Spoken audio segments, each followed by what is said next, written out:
하나님 말씀은 사도행전 9장입니다. 사도행전 9장 19절부터 31절인데요. 조금 긴데 함께 교독하겠습니다. 사도행전 9장 19절부터 31절입니다. 찾으신 줄 알고 함께 교독하겠습니다. 제가 먼저 읽겠습니다. 음식을 먹음에 강건하여 지니라. 사울이 다메섹에 있는 제 아들과 함께 며칠 있을새 직시로가 회당에서 예수가 하나님의 아들이심을 전파하니 듣는 사람이 다 놀라 말하되 이 사람이 예루살렘에서 이 이름을 부르는 사람을 멸하려던 자가 아니냐. 여기 온 곳도 그들을 결박하여 대제사장들에게 끌어가고자 함이 아니냐 하더라. 사울은 힘을 더 얻어 예수를 그리스도라 증언하여 다메섹에 사는 유대인들을 당혹하게 하니라. 여러 날이 지나매 유대인들이 사울 죽이기를 공모하더니 그 계교가 사울에게 알려지니라. 그들이 그를 죽이려고 밤낮으로 성문까지 지키거늘 그의 제자들이 밤에 사울을 광주리에 담아 성벽에서 달아내리니라. 사울이 예루살렘에 가서 제자들을 사귀고자 하나 다 두려워하여 그가 제자됨을 믿지 아니하니 바나바가 데리고 사도들에게로 가서 그가 길에서 어떻게 주를 보았는지와 주께서 그에게 말씀하신 일과 다메섹에서 그가 어떻게 예수의 이름으로 담대히 말하였는지를 전하니라.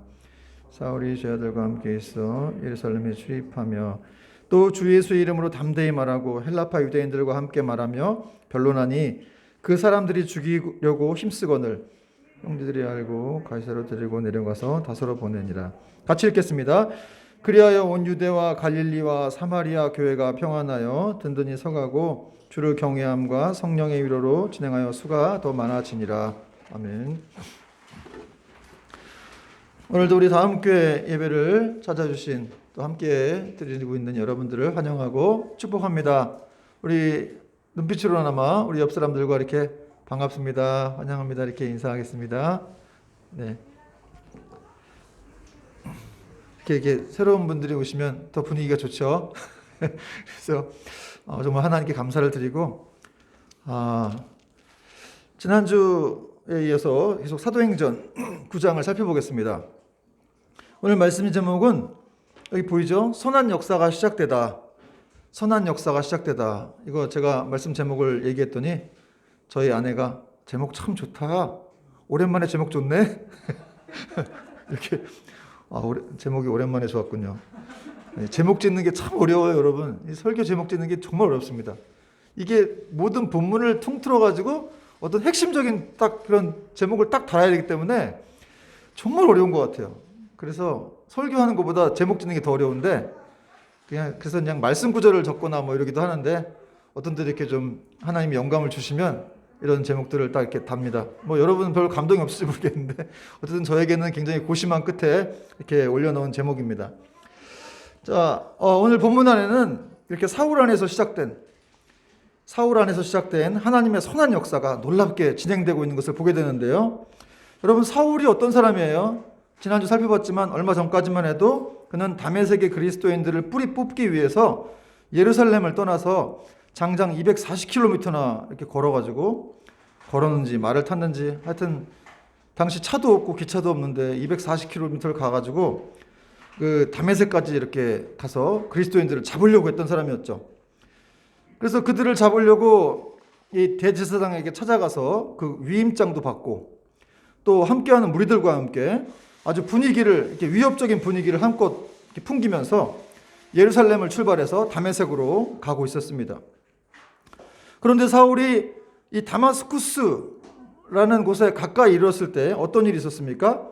호련히 하늘로부터 아주 태양빛보다 강한 그런 빛이 그를 둘러 비쳤습니다. 그랬죠. 그리고 거기서 빛이 비쳤는데 음성이 들렸어요. 어떤 음성이었습니까? 사울아 사울아 네가 어찌하여 나를 핍박하느냐. 나는 네가 핍박하는 예수다.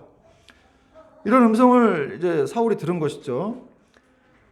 정말 예수 그리스도의 태풍에 의해서 이렇게 사울의 인생이 정말 이렇게 꼬꾸라지게 되었습니다. 그는 그런 음성을 듣고 이렇게 말에서 떨어지게 되었고 그런 가운데 정말 하나님께서 살아계시구나 라는 것들을 경험하게 되었습니다.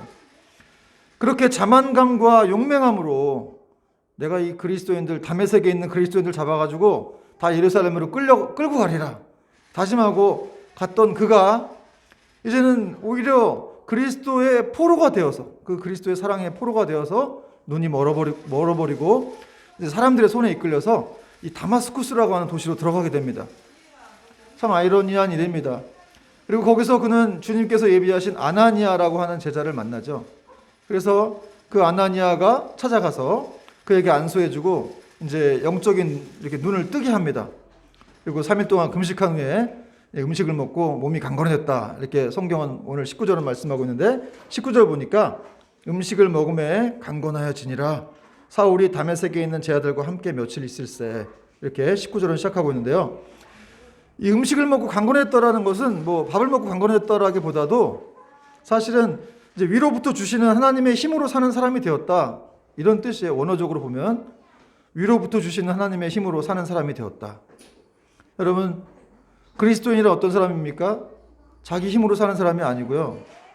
하나님의 힘으로, 위로부터 주시는 그 하나님의 힘으로 사는 사람이 바로 그리스도인이라는 것이죠. 여러분 어떤 힘으로 살고 있습니까? 그러니까 위로부터 주시는 하나님의 힘으로 사니까 뭐 걱정할 게 없겠죠. 자기 힘으로 산다고 생각하면 엄청 힘들어요. 두렵고 미래가 불안하고 어떻게 살아야 되나. 그러나 하나님이 주시는 힘으로 살면 걱정할 게 없다는 거예요. 바로 사울이 그런 사람이 되었다는 것입니다.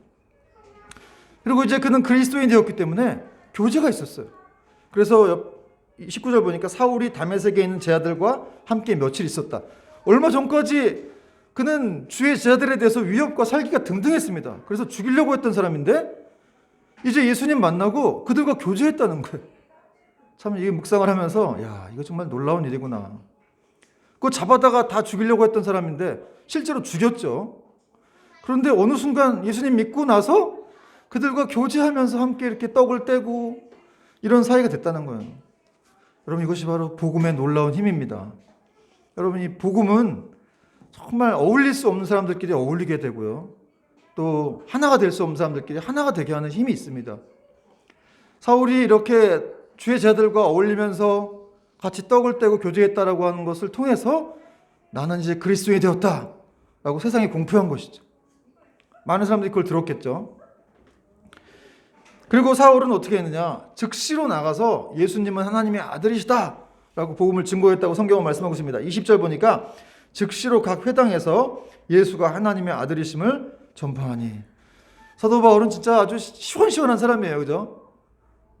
뭐 예수님 믿기 전에도 유대교의 어떤 산 증인으로서 막 그걸 옳다고 믿었으니까 이제 그 사람들 막 잡아다가 죽이려고 했던 행동하는 사람이었는데 예수님이 진짜 진리구나라고 깨닫고 난 다음에는 바로 또 바뀌어요. 그러면서 이렇게 즉시로 가서 예수님이 하나님의 아들이시다라고 유대인들에게 증거를 했다는 거예요. 회당에서. 여러분 회당이 어떤 곳이냐면 이 사울이 사람들을 잡아다 고문하고 죽이던 곳인데 거기서 그 그리스도의 적들과 만나서 적들에게 또 복음을 증거하는 이런 아이러니한 일이 벌어졌어요. 여러분 이 즉시로라고 하는 말, 사울이 왜 즉시로 복음을 전했을까요? 여러분 사울이 어떤 사람이에요? 이 사람이 확실하지 않으면 전하지 않는 사람이죠. 확실한 진리를 붙들었다는 거예요. 그러니까 한치의 망설일 필요도 없는 어떤 확실한 절대 진리를 이 사람이 알았기 때문에 그는 예수 그리스도가 바로 하나님의 아들이다 이렇게 복음을 증명하면서 사람들에게 말씀을 전했다는 것이죠. 여러분은 어떻게 이 복음에 대한 확신을 갖고 있습니까? 정말 예수님이 절대 진리라는 사실을 믿고 있어요. 그 복음만이 진짜 능력이다. 그래서 사도 바울은 나중에 로마서에서 내가 복음을 부끄러워하지 아니하노니 이 복음은 모든 믿는 자에게 구원을 주시는 하나님의 능력이 된다. 이렇게 고백했습니다. 당시 이제 2000년 전에도 이 복음을 부끄러워했던 사람도 있었어요. 그러니까 복음을 부끄러워하지 아니하노니 이렇게 말했다는 거예요. 그리고 이 복음이란 것은 모든 믿는 자들에게, 모든 사람들에게 하나님의 구원을 주시는 그런 능력이 된다. 이렇게 바울이 고백했다는 것이죠. 여러분 우리도 이 복음에 대한 사도 바울이 확신했던 정말 예수님이 하나님의 아들이시구나. 그분이 진짜구나. 이렇게 고백했던 것처럼, 알고 고백했던 것처럼 우리도 그러한 삶이 되기를 축원합니다. 그리고 이 즉시로라고 하는 건 이제 사실은 어떻게 보면 하나님의 어떤 다급한 심정을 또 이렇게 설명한 것이라고 할 수 있어요.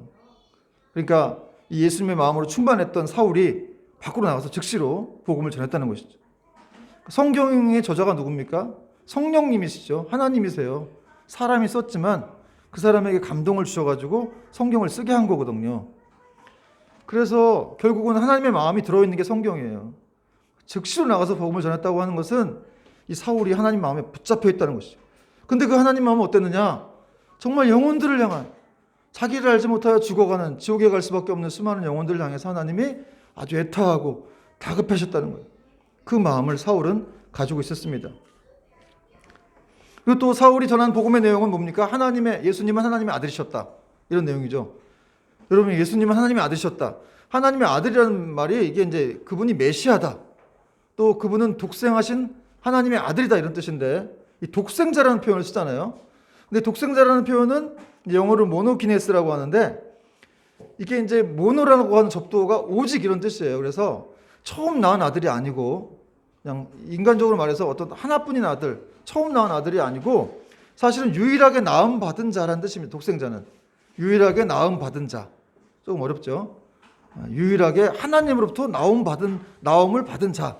이런 뜻이 바로 독생자라는 뜻입니다. 그러니까 예수님은 하나님 아버지에게서 나오신 자 이런 뜻입니다. 그러나 그에게 종속되어 있지는 않고 하나님과 동등한 분이시죠. 성자 하나님으로서, 그리고 성부 하나님과 같이 영원하신 하나님이라는 거예요. 그런 강력한, 그런 예수님이 하나님의 아들이시라고 하는 그런 강력한 복음을, 그걸 다 담아가지고 바울이 이렇게 회당에서 증거를 했다는 것이죠. 여러분, 예수님은 하나님의 아들이다. 이게 그냥 뭐 어떤 인간적인 아들이 아니고 외아들이 아니고 하나님으로부터 나온 자, 유일하게 나온 자라는 거예요. 그러나 그분에게 종속되어 있지는 않고 동등하신 하나님이라는 거죠. 그러니까 여러분, 사울이 이렇게 증거를 하니까 사람들이 어떻게 했어요? 아주 뭐 미치는 거죠. 유대인들이 듣고서 너무 놀랐습니다. 자, 21절과 22절 말씀 같이 한번 읽어볼게요. 21절 시작. 듣는 사람이 다 놀라 말하되 이 사람이 예루살렘에서 이 이름을 부르는 사람을 멸하려 하던 자가 아니냐. 여기 온 것도 그들을 결박하여 대제사장들에게 끌어가고자 함이 아니냐 하더라. 22절. 사울은 힘을 더 얻어 예수를 그리스도라 증언하여 다메섹에 사는 유대인들을 당혹하게 하니라.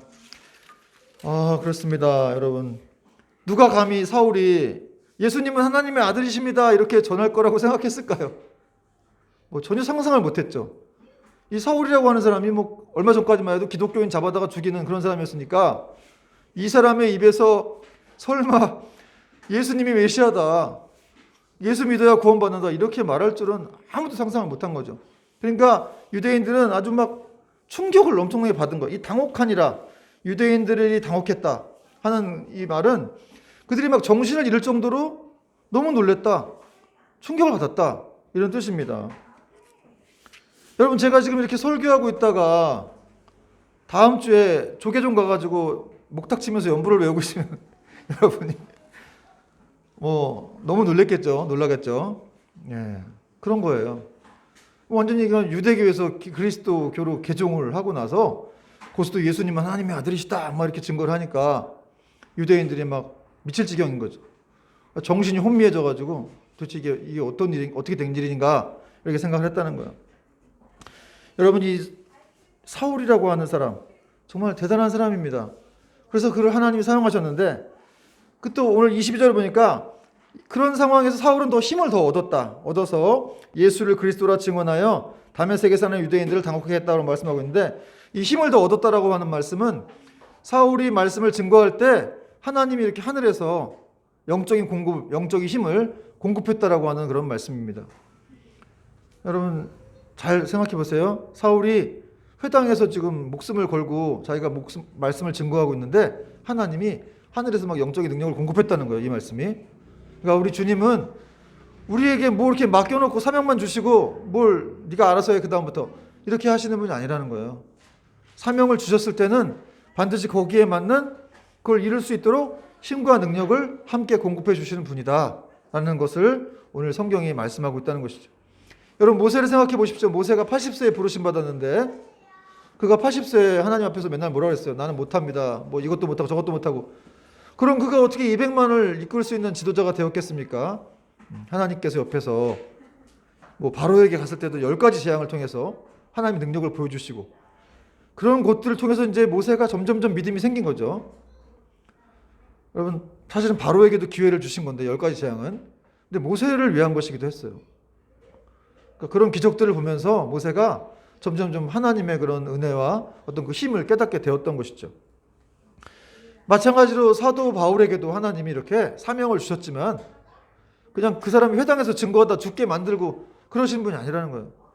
계속해서 힘을 더해 주셨다는 거죠. 근데 이건 이제 영적인 어떤 그 영적인 힘을 말해요. 믿음과 어떤 영적인 강건함, 이런 게 더해졌다는 건데, 그러니까 여러분이 정말 예수님을 위해서 복음을 전하고 그걸 위해서 이렇게 핍박을 받고 살게 되면 하나님이 이렇게 영적인 능력을 더해 주신다는 거예요. 여러분 믿으시길 축원합니다. 그러니까 여러분, 실로 이 사울이라고 하는 사람은 정말 주님께서 뭐라 하셨어요? 이 사울은 이방인을 위하여 내가 택한 그릇이다 그러셨죠. 진짜 그런 그릇이었습니다. 정말로 이렇게 하나님께서 택한 그릇이었어요. 그래서 그는 다메섹에 있는 교회를 세우기 위한 하나님의 도구였고, 또 많은 기독교인들을 주님께로 인도하기 위한 주님의 진짜 도구였다는 사실이죠. 그러나 이 사람은 지금도 나오지만 고난을 많이 받았어요. 여러분, 택한 그릇이라고 하면 뭐 우리가 생각할 때 좋기도 하겠지만 한편으로는 고난이 많았습니다. 회당에서 말씀 증거하다 죽을 수도 있는 거 아니에요. 여러분, 어떤 특권이라고 하는 것은 또 이렇게 위험 요소도 같이 따라오게 되는 거예요. 정말 그리스도를 살아가면 살아갈수록, 여러분이 예수 잘 믿으면 잘 믿을수록 부자가 안 될 수가 있어요. 사도 바울이 오히려 부자였죠. 이 사람은 학벌도 높았고 한데 그걸 다 배설물로 여기고 예수님만을 찾는, 예수님만이 가장 큰 소망이다, 이런 걸 발견한 사람이었는데, 우리도 그렇게 살다 보면 그렇게 될 수가 있겠죠. 그러나 여러분, 그것이 진정한 기독교인이고 예수 믿는 삶이라는 사실이죠. 물론 하나님은 여러분을 막 가난하게만 하고 힘들게만 하시는 분은 아니에요. 사도 바울에게도 이렇게 힘을 공급해 주시기도 하고, 더 어려운 일 때는 나타나셨어요, 직접. 그래서 막 유라굴로 광풍 같은데 막 바다 한가운데에서 막 14일 동안 태양도 안 보이고 별도 안 뜨고 이런 상황에서 예수님이 나타나셔가지고, 바울아 걱정하지 마, 내가 너를 로마까지 인도할 거야, 너희 여기 있는 배에 있는 사람들은 아무도 안 죽어, 이런 체험들을 많이 했죠. 어떤 사람들 막 이렇게 기적적인 체험을 하고 싶다는 사람도 있는데, 여러분 방법이 있어요. 예수님을 위해서 살면 돼요. 그분을 위해서 열심히 살고 정말 그분을 증거하다 보면 그런 성령님의 역사 가운데 놀라운 일들이 막 벌어지죠. 기도하면 막 응답도 잘 되고, 하여튼 그런 게 있습니다. 근데 여러분, 그냥 우리가 하나님과는 상관없는 사람처럼 이렇게 평행선으로 가게 되면 하나님은 우리를 이렇게 뭐 도와줄 수가 별로 없는 거죠. 기본적으로 도와주시긴 하겠지만, 그러나 우리가 주를 위해서 헌신하는 것만큼 하나님께서 역사하시는 못하신다는 겁니다. 사울은 이렇게 성령님의 역사 가운데 눈이 열렸고, 그래서 그리스도의 복음을 잘 이해하게 되었습니다. 그래서 그 복음을 수호하는데 하나님이 이렇게 막 힘을 주시니까 더 담대해져 갖고 더 강력하게 예수는 하나님의 아들이다, 이렇게 막 눌렀다는 거예요, 그 사람, 유대인들을. 여러분, 이렇게 사울이 지금 믿은 지 얼마 안 돼가지고, 믿은 지 얼마 안 됐어요, 예수 믿은 지.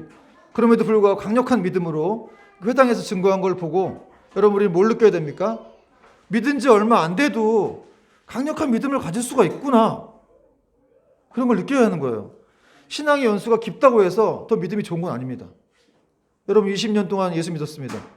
그럼 과연 믿음이 좋아질까요? 가만히 있으면 안 좋아져요.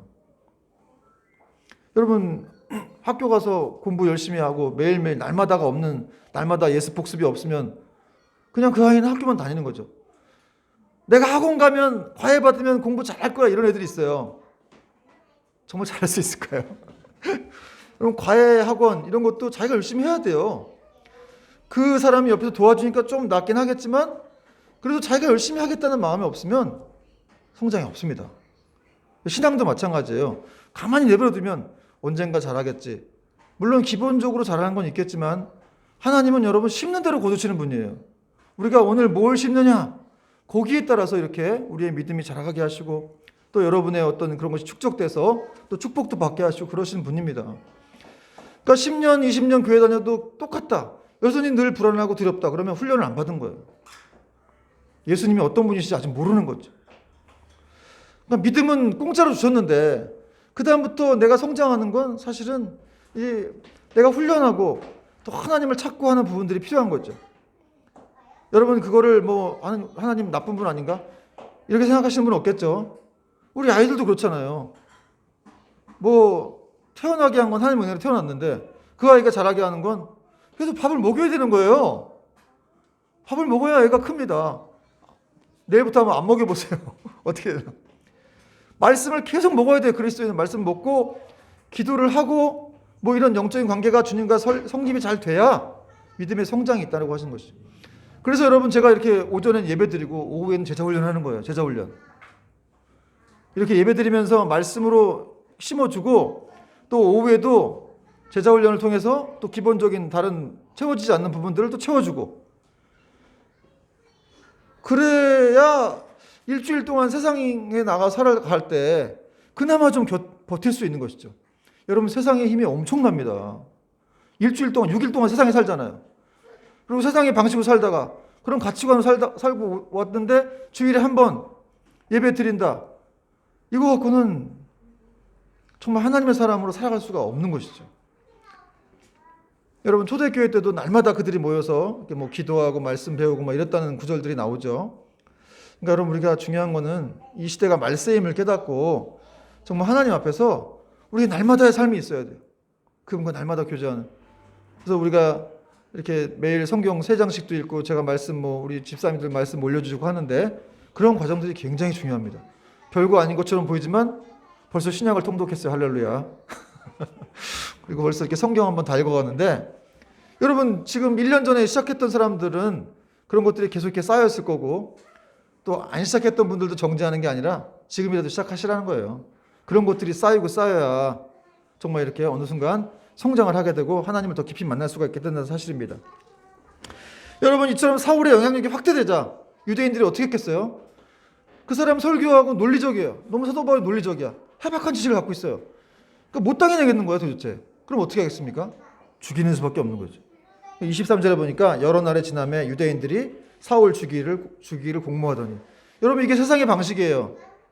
안 통하면 죽이는 거예요. 논리로 안 되니까 뭐 그냥 그럼 너 죽어야 되겠다. 이렇게 생각하는 것이 바로 세상의 방식이죠. 이 여러 날이 지났다라고 하는 말은 이제 며칠 지난 게 아니고 사실은 이제 갈라디아서 1장 1절 17절과 18절을 보면은 사도 바울이 다메섹에서 회심하고 난 다음에 이제 아라비아 광야라는 곳으로 가요. 거기서 이제 3년 정도 있거든요. 그래서 이 기간이 지금 3년이나 지난 거예요. 사실은 여러 날이 지났다고 하는 구절이 3년이 지난 거예요. 근데 사도 바울이 왜 다메섹으로 아라비아 광야로 갔느냐? 그건 정확하게 아는 사람은 없습니다. 그냥 이 사람이 어떤 더 주님과의 깊은 교제를 하고 싶었던 것 같아요. 그래서 광야로 가서 거기서 영적인 체험들을 깊이 하고 돌아와서 계속 또 이렇게 복음을 증거했다는 것이죠. 여러 날이 지나면 유대인들이 사울 죽이기를 공모하더니 돌아왔더니 광야에서 더 깊은 체험을 가지고 와서 더 확신을 가지고 복음을 막 증거한 거예요. 그랬더니 유대인들이 더 이제 죽이고자 혈안이 되어 있던 것이죠. 당시에 이 사울로 인해서 많은 유대인들이 흔들렸어요. 그리고 진짜 예수가 메시아인가 보다 이렇게 생각을 했다는 거죠. 그러니까 결국 이 유대인들은 이 사울을 죽이려고만 했던 것입니다. 여러분 이 광야의 시간이 나쁘다고만 생각하는데 사실은 이 고난, 어려움의 시간이 사도 바울을 더 강하게, 견고하게 만들었습니다. 그래서 그는 더 강한 복음으로 무장해서 돌아왔고 아주 회당에 들어가서 더 열심히 증거를 했다는 것이죠. 그래서 유대인들은 죽이려고 했다는 거예요. 여러분 따라서 유대인들이 이렇게 집단으로 사도 바울을 죽이려고 그런 집단 린치를 가했다면 사도 바울이 어딘가 홀로 이렇게 돌아다니면서 복음을 증거하고 있을 텐데 그러니까 그는 이미 죽은 목숨에 다름없는 거예요. 유대인들이 여러분 계획적으로 조직적으로 움직여가지고 한 사람 죽인다고 한다는데 세상이 한 사람 죽이는 거 우습죠. 그렇지 않아요? 한 나라에서 한 정부에서 이 지자체에서 한 사람 죽인다고 하는 게 이게 뭐 어렵겠어요? 얘 어디 있으니까 가서 죽여라. 또 청부살인업자를 쓸 수도 있고 그런 상황 가운데 사울이 이렇게 큰 위협에 놓여져 있었습니다. 그리고 당시 이제 다메섹이라고 하는 곳에는 이 아레다 왕이라고 하는 이런 왕이 통치를 하고 있었는데 그의 군사들까지 다 이렇게 유대인들이 매수해가지고 밤낮으로 성문을 지키고 있었다고 성경은 말씀하고 있어요. 그런데 그 계교가, 그렇게 사울을 죽이겠다고 하는 그 계교가 사울에게 알려집니다. 그리고 그는 제자들에 의해서 이렇게 성벽에서 탈출을 하게 되죠. 그 내용이 이제 24절과 25절인데 같이 한번 읽어볼게요. 24절 25절 시작. 그 계교가 사울에게 알려지니라. 그들이 그를 죽이려고 밤낮으로 성문까지 지키거늘 25절 그의 제자들이 밤에 사울을 광주리에 담아 성벽에서 달아내리니라. 여러분, 다메섹에 있는 사울의 제자들이 있었어요. 몇 년 지났으니까 이제 사울이 말씀을 증거함으로써 그 제자들이 있었겠죠. 그 제자들이 어떻게 했냐면 이렇게 성벽에, 그 고대 당시에는 이렇게 성벽 위에 집들이 있었거든요. 거기에 창이 나 있는데 그 창에서 광주리를 이렇게 빼가지고 거기에 사도 바울을 태운 다음에 사울을 태워서 줄을 달아서 밑으로 내렸어요. 그래서 그걸 탈주시켰습니다. 여러분, 우리는 이 내용을 좀 웬만큼 알고 있으니까 이제 별로 큰 감동 없을 수 있는데 당시 상황으로서는 성문을 그 유대인들 또 매수된 병사들이 지키고 있으니까 그런 이 창가 성벽 위에 있는 집에서 광주에 달아서 그를 실어가지고 내린다고 하는 것은 정말 기상천외한 방법이었어요. 생각할 수 없는 방법이었죠. 거기다가 이 제자들은 걸리면 자기들 죽을 수밖에 없는 그런 상황이었는데 목숨까지 걸고 그렇게 사도 바울을 도운 것이죠. 근데 도대체 누가 도왔는지, 몇 명이 도왔는지 그런 기록들이 없기 때문에 알 수가 없는데, 근데 여러분, 우리가 이걸 다 알 필요는 없는 것은, 이것은 바로 주님께서 사울을 도우시기 위해서 그런 방법을 사용하셨다는 것을, 사용하셨기 때문에 그렇다는 것이죠. 여러분, 우리 주님께서 이렇게 사울에게 사명을 주고 아까도 말씀드렸지만 그렇게 혼자 내버려 둔 것이 아니라 이렇게 어려울 때마다, 그가 죽음의 위기에 처해질 때마다 항상 이렇게 도왔다는 거예요. 여러분, 우리 삶에도 여러분, 사실 뭐 매 순간 하나님이 도와주시는 건 아닌데, 아니, 사실 매 순간 도와주는 거죠. 우리가 숨 쉬고 뭐 살아가고 이런 거 다 하나님이 이렇게 지켜주시는 거예요. 근데 이제 그런 거를 우리가 이제 감사를 잘 안 되는 경우가 많은데, 어쨌든 우리가 이렇게 살다가도 또 어떤 위기의 상황에 놓일 때 그때마다 하나님이 나타나셔서 우리를 도와주십니다. 뭐 집 문제라든지 뭐 여러 가지 어려운 문제, 아이 문제, 그런 상황들이 생길 때마다 하나님이 이렇게 도우시죠. 여러분, 하나님이 바울만 도와주시는 게 아니고 우리도 도와주신다는 거예요. 동일한 자녀이기 때문에 여전히 우리도 도와주시고, 저희들도 아이들이 이렇게 제가 태어날 때부터 굉장히 아팠어요.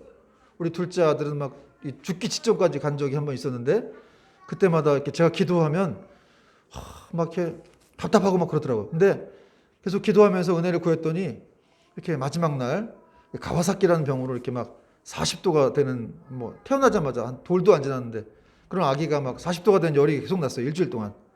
그래서 의사들도 막 걱정하고 그랬는데 그때 이제 기도를 하고 있는데 어느 순간 이게 3일 지났나? 그때쯤 이제 열이 떨어졌다고. 제가 마음속에 확신이 왔어요. 그냥 열이 내린 것 같다라는 그런 마음의 어떤 확신이 들었는데 정말 찾아가 보니까 그렇게 열이 내렸더라고요. 그걸 통해서 정말 어쨌든 그런 과정들을 겪는 것 자체가 이제 부모의 입장에서는 고통스럽기도 한데, 그러나 하나님은 그런 과정을 통해서 저희 믿음을 더 키우셨습니다. 더 키우시고 정말 하나님밖에 소망이 없구나, 정말 이분은 살아계신 하나님이시구나 라는 것들을 더 체험하게 되었습니다. 여러분, 바울이 이런 어려운 일이 많았죠. 여기 다메섹뿐만 아니라 또 예루살렘에서도 오늘 본문에 보면은 그것도 복음을 막 헬라파 유대인들에게 복음을 증거했는데 거기 헬라파 유대인들이 사울을 또 죽이려고 했어요. 죽이려고 힘썼다 이런 내용이 나오는데 28절 사울이 제자들과 함께 있어 예루살렘에 출입하여 또 주 예수의 이름으로 담대히 말하고 헬라파 유대인들과 함께 말하며 변론하니 그 사람들이 죽이려고 힘쓰거늘. 이 죽이려고 힘쓴다는 말은 아주 이렇게 미완료 과거 시제로 되어 있는데 죽이려고 몇 번 시도했다, 아주 착수하고 시도했다 이런 말입니다. 얼마나 증오했으면 그랬겠어요. 여러분, 이걸 통해서 우리는 이 사탄이 아주 집요하게 이 그리스도에게 붙들린 사람들을 공격한다는 것을 알 수가 있습니다. 그러나 이때도 사울은 몰랐어요. 몰랐는데 그의 형제들이 그걸 알고서 그를 사울이 살던 고향 이 터키의 길리기아 다소 지방으로 보내버립니다. 그 내용이 이제 30절에 나오는데 형제들이 알고 어떻게 알았을까요? 가이사랴로 데리고 내려가서 다소로 보내니라. 아까도 알았어요. 그렇죠? 사울이 그렇게 위협에 처한 걸 다메섹 제자들이 알아서 그를 도왔어요. 오늘 또 예루살렘에서도 또 사울이 죽을 위기에 처하니까 또 제 형제들이 그걸 알았어요. 몇 번입니까 지금? 나중에 또 사울이 뭐 유라굴로 강풍이다 뭐 어떤 유대인들한테 또 막 붙잡혀서 죽을 상황에 놓이는데 그때마다 하나님이 어떤 뭐 조카를 보내기도 하고 뭐 누굴 보내서 다 도와주세요. 여러분 할렐루야. 여러분 하나님께서 이렇게 우리가 힘들고 어려울 때 아주 위기처한 상황일 때 도와주세요. 사람을 보내시거나 누굴 보내시거나. 여러분 그것이 바로 우리가 아버지가 있기 때문에 그래요. 아버지가 있어요. 우리는 아버지가. 세상 사람들은 아버지가 믿는 아버지가 없기 때문에 늘 두려워요. 어떻게 해야 되나? 이 문제를 어떻게 해야 되나? 이 집 문제를 어떻게 해야 되나? 내 인생을 어떻게 해야 되나? 내 불안한 노후는 어떻게 해야 되나? 그렇지만 우리는 아버지가 있기 때문에 하늘아버지가 있기 때문에 그분이 우리를 다 도우신다는 거죠. 2000년 전에 그 바울을 도우셨던 하나님은 우리를 도우신다는 거예요. 여전히 우리를 도우시고 우리를 함께 하시는 분이라는 사실입니다.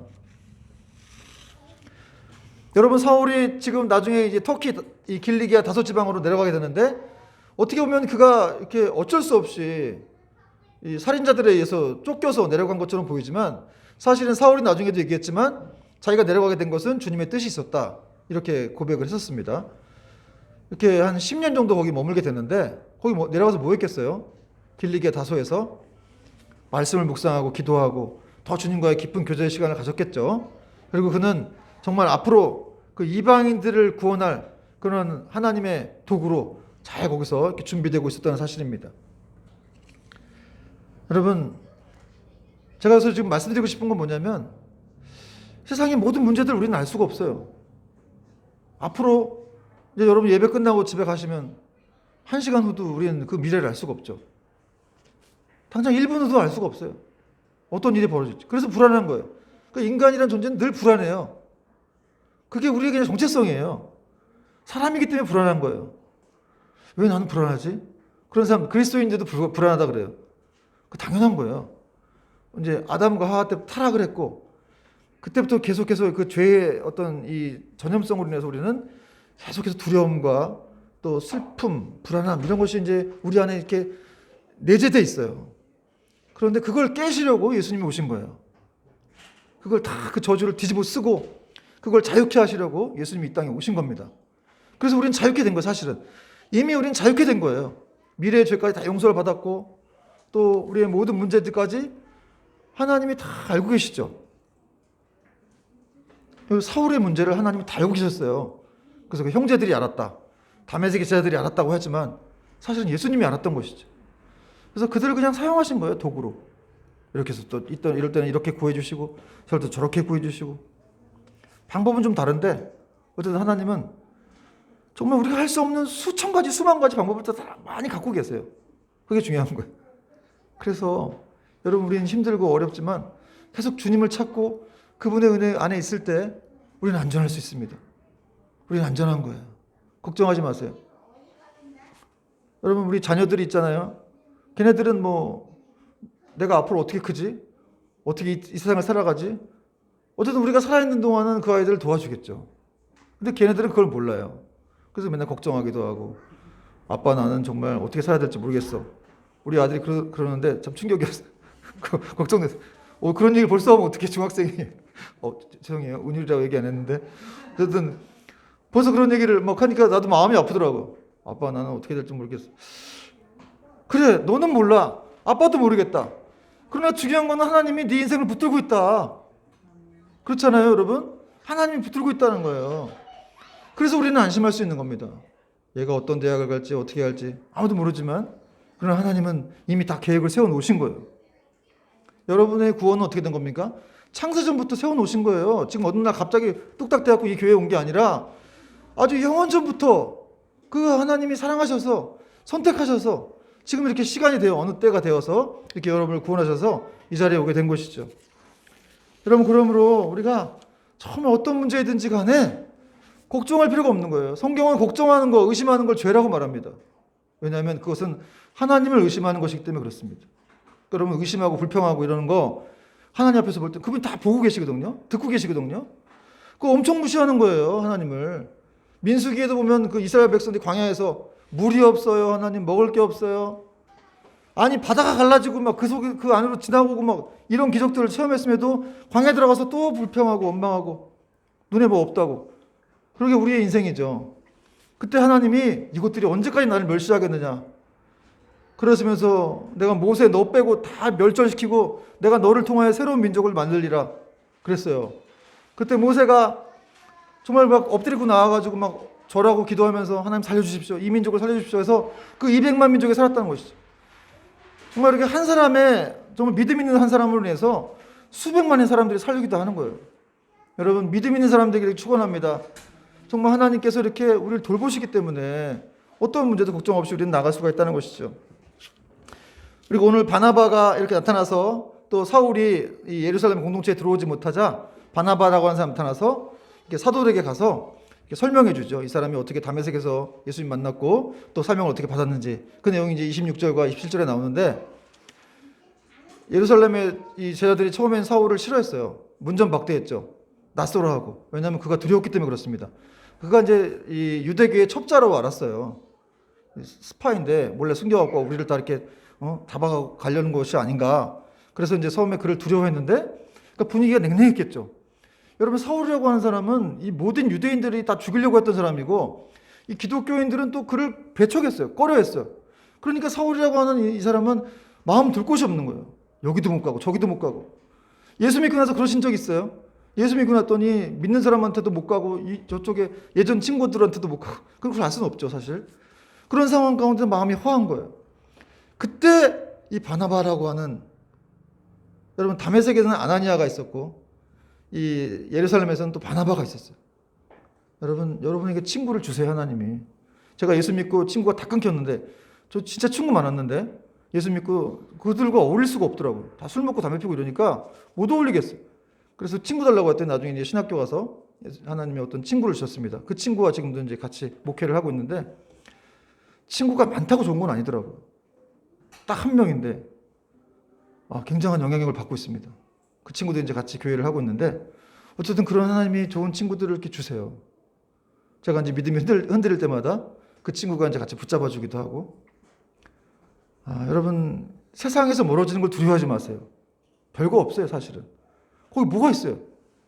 다 결국은 다 이렇게 그러니까 결국 하나님께 붙들려서 일로 가게 되면 내가 세상과 멀어져서 나는 손해보고 더 힘들게 사는 거 아닌가?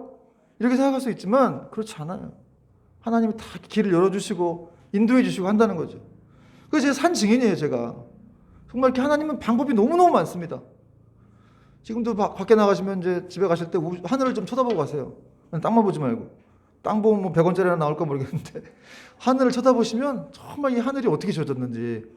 로마서에서 보면 이 자연 모든 만물이 다 하나님이 살아있다고 하고 이렇게 증거한다고 하지 않습니까? 모든 생명체가 다 자연 만물이 하나님의 살아계심을 증거하고 있다는 거예요. 자, 오늘 마지막 절은 온 지역의 교회가 이 사울의 회심으로 또 이런 또 바나바와 아나니아의 도움으로 온 교회가 평안하여 든든히 서갔다고 말씀하고 있습니다. 같이 한번 읽겠습니다. 시작. 그리하여 온 유대와 갈릴리 31절. 그리하여 온 유대와 갈릴리와 사마리아 교회가 평안하여 든든히 서가고 주를 경외함과 성령의 위로로 진행하여 수가 더 많아지니라. 여러분 사울이 회심하고 그랬더니 그가 선동하는 사람들도 조용해졌겠죠. 사울이 회심했으니까. 그래가지고 교회가 평안해졌어요.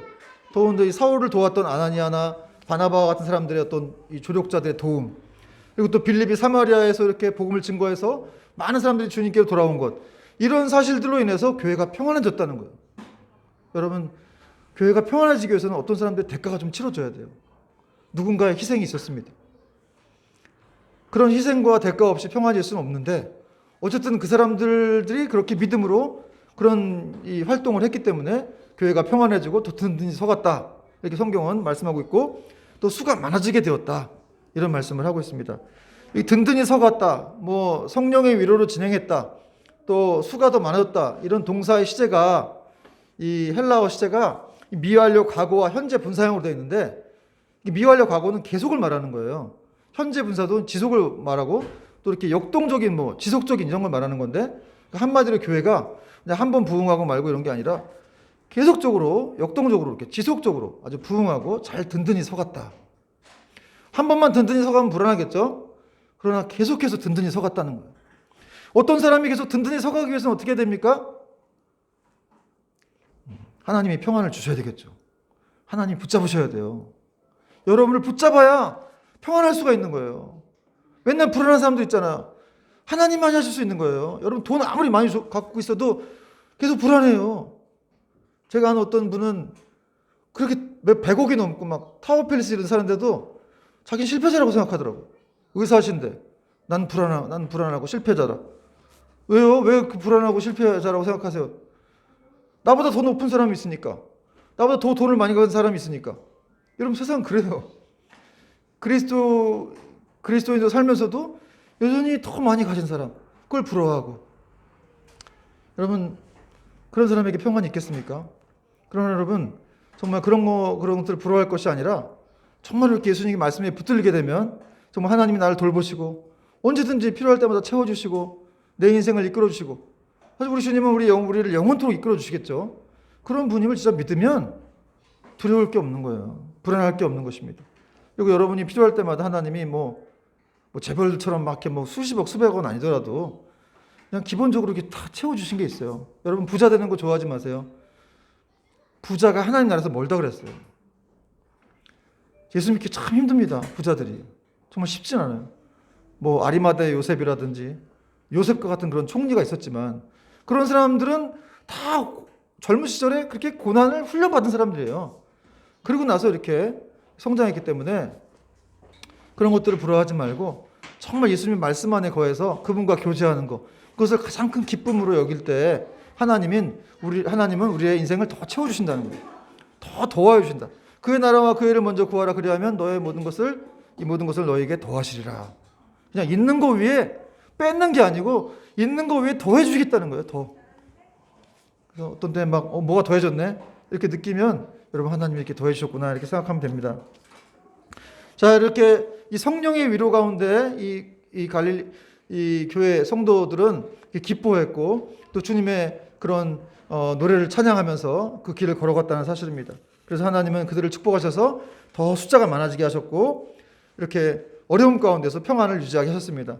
여러분 교회가 이렇게 때로 환난 가운데에도 더 증가하고 부흥할 수 있게 될 수 있음을 믿으시기 바랍니다. 여러분 어렵지만 하나님은 더 이렇게 성장하게 하실 수 있는 거예요.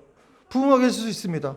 교회가 핍박이 많지만 그럼에도 불구하고 하나님은 우리를 도우시고 이끌어 주시기 때문에 더 큰 축복과 은혜를 부어주신다는 사실입니다. 그러므로 어떠한 상황에서도 하나님은 자기의 일을 이루시는 분이다. 사울을 죽이려고 막 유대인들이 날뛰고 이렇게 돌아다녀도 하나님은 자기 뜻을 이루시는 거예요. 그리고 그 택하신 백성들을 향한 놀라운 계획의 성취됨을 믿으시고 여러분 정말 늘 주님 안에 평안한 여러분 되기를 축원합니다. 정말 그 하나님 말씀 믿을 때 우리는 평안할 수밖에 없는 것이죠. 또 한 가지 마지막으로 좀 말씀드리자면은 사울의 고난이 여러분 사울이 하나님의 택한 그릇인데 어떻게 고난을 줄 수가 있는가 이렇게 생각할 수 있죠. 그는 나의 택한 그릇이다 해놓고 계속해서 그가 고난을 많이 받는 인생이 되었는데 도대체 왜 사울에게 이런 인생을 살게 하셨는가? 예수님을 핍박했던 사람이었으니까 너 나를 핍박했으니까 너도 한번 당해봐라. 이런 식으로 하나님 고난을 주신 거겠습니까? 그런 것이 아니죠. 그럼 왜 사울에게 이런 핍박된 그런 고난의 인생이 따라갔는가? 그것은 바로 예수 믿은 지 얼마 안 된 이 사울에게 이 고난이라고 하는 걸 통해서 정말 예수님을 더 깊게 만나게 하시기 위함이었다는 것이죠. 한마디로 사랑하니까 정말 사랑하기 때문에 고난을 주시는 거예요. 애들이 아프게도 하시고 또 집안에 문제가 일어나기도 하시고 여러분 문제 없는 인생을 좋아하지 마십시오. 결국 우리는 부유해지고 문제 아무것도 없고 그러면 하나님을 결국 안 찾습니다. 그게 우리의 죄성이기 때문에 그런 거예요. 어쩔 수가 없어요. 좀 힘들고 애라도 아프고 회사도 좀 어렵고 이렇게 해야 하나님을 더 찾는 것이죠. 사울이 이런 고난을 통해서 그는 결국 정말 더 농익은 그런 그리스도인이 되어서 여러분 유럽의 모든 기독교 배경이 다 사도 바울이 이끈 그런 과정인 거예요. 그렇죠? 아놀드 토인비라는 사람이 사도 바울이 탄 배는 온 유럽의 운명을 짊어지고 있었다. 이런 말을 했었는데 정말 그렇게 할 정도로 이런 많은 생명들의 역사가 바울을 통해서 일어났습니다. 그렇게 잘 쓰시기 위해서 여러분 지금 고난 중에 있는 분들이 있다면 이렇게 생각하세요. 하나님이 나를 너무 사랑하시는구나. 그래서 간섭하시는구나. 내버려 두시지 않고. 하나님의 심판은 내버려 두시는 거라고 그랬죠. 잘 되도록 내버려 두시는 거예요. 부자가 돼갖고 하나님 교회 안 나오고 떠나도록 내버려 두시는 거예요. 그러나 하나님은 간섭하십니다. 은혜의 간섭이라고 하는데 그렇게 간섭해서 아프게도 하시고, 그래서 하나님을 찾도록 결국 고난을 통해서 나를 더 정국 같은 그리스도인으로, 영적인 거인으로 만드시기 위한 하나님의 뜻임을 믿고 이 한 주간도 승리하는 저와 여러분 되길 축원합니다. 찬양하겠습니다.